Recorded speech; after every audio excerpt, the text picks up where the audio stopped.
Hello students, I'm Varsha Gaikwad. Till now we have studied what was e-commerce, what are the types of e-commerce, examples of e-commerce, what are the advantages of e-commerce and what was the disadvantages of e-commerce. In today's lecture we will see the basic concept of e-commerce, the architecture of e-commerce.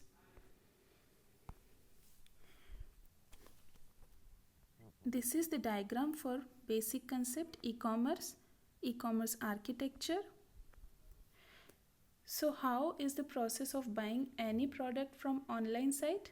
First of all, when you want to buy something, when user wants to buy something, the user visit the shopping site like say Myntra, Amazon, Flipkart.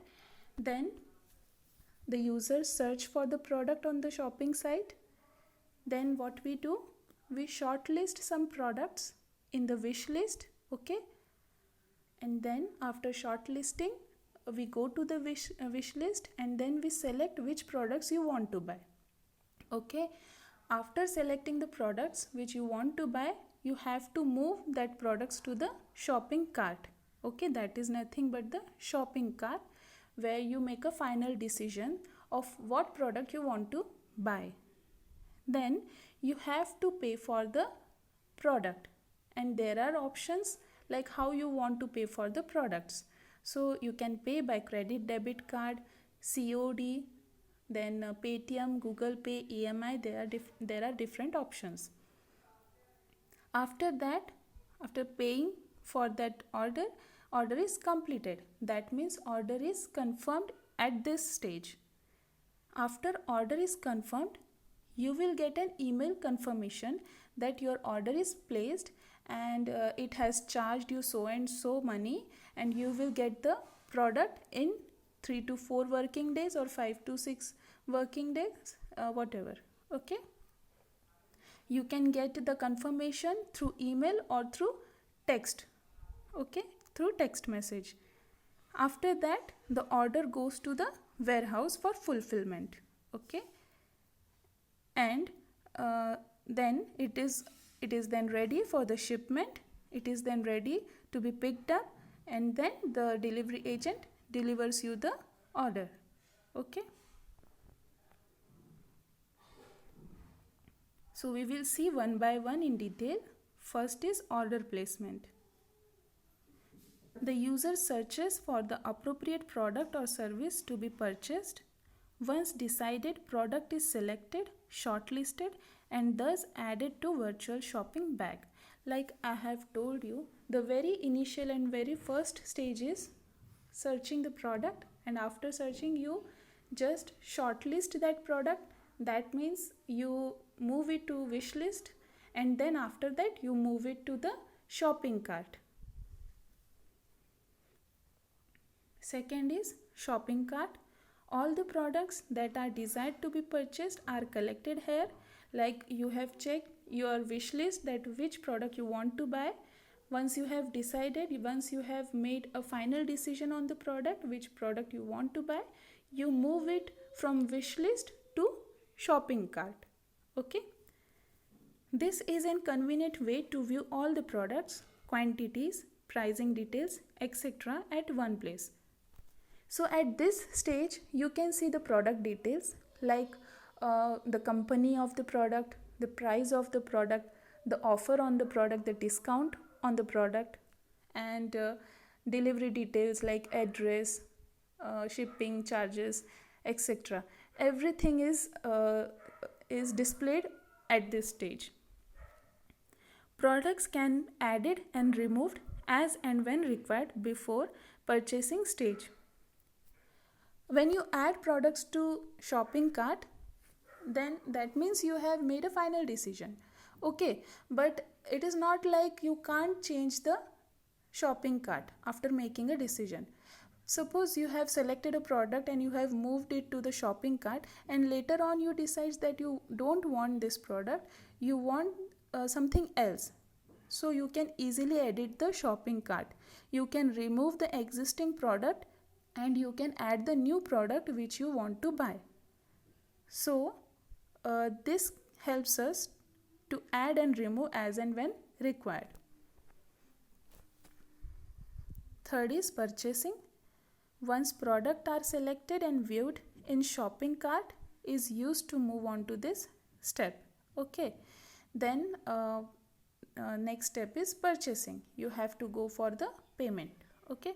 The buyer is required to make payment for products through e-banking, debit credit card, COD, Paytm, Google Pay, gift card, coupon code, etc. You have to decide which method you want to use to pay for your product. There is also an option for availing EMI for some of the products. Mostly interest is applied on the purchase cost for this option. Bank transactions happen on the electronic level and e-receipts are generated with e-transaction IDs. You can see when you pay for your order, when you pay for your product, suppose you are paying through debit card, then after paying you will get order successful message on your screen. Okay, and at that time transaction ID is generated. Okay, transaction ID is generated, that is called e-transaction ID, and this ID will help us in tracking the payment and money movement from buyer to bank to third party to seller's account. Okay, so it is then transferred from buyer to bank to third party and to seller's account. Fourth is order.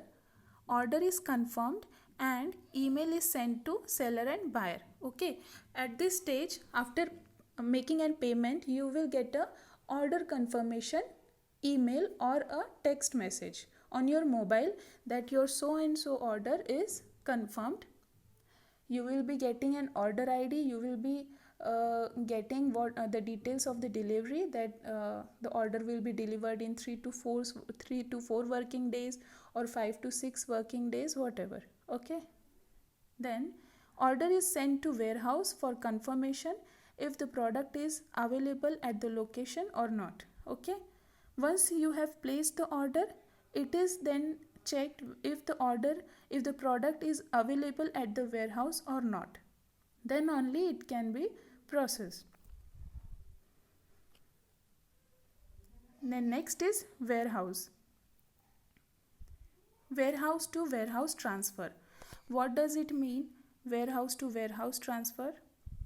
Okay, the availability of the product is checked if it is available at the warehouse or not, and from warehouse it is then transferred to the other warehouse which is nearest to buyer's location. Okay, it is transferred to other warehouse which is nearest to the buyer's location. Okay, next, if product is not available in any warehouse, then manufacturer is contacted. Okay, if that product which you have purchased is not available at warehouse, then who is contacted? Manufacturer is contacted. The warehouse decides the transport to be used depending on the product type. Okay, then what they decides? The transport to be used depending on the product type. Suppose you are buying TV. Okay, suppose you are buying TV. So they will decide what kind of transport is needed to transfer the product.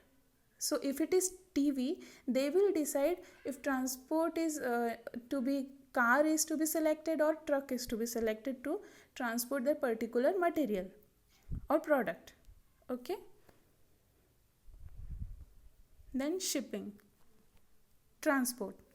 A route is decided and mode of transportation is confirmed based upon the location and product.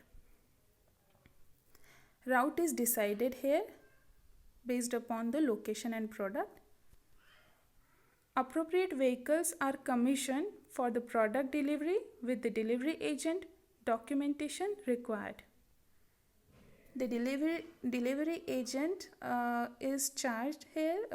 The payment for the delivery agent is provided here, and also documentation is required, like the signature of the buyer, or sometimes we get OTP, so that the delivery agent needs for the verification purpose. Date and time of the buyer is confirmed and used for efficient delivery process. So I hope you understand all the steps. Thank you. Keep studying. Any doubt, please don't hesitate to contact me. Thank you.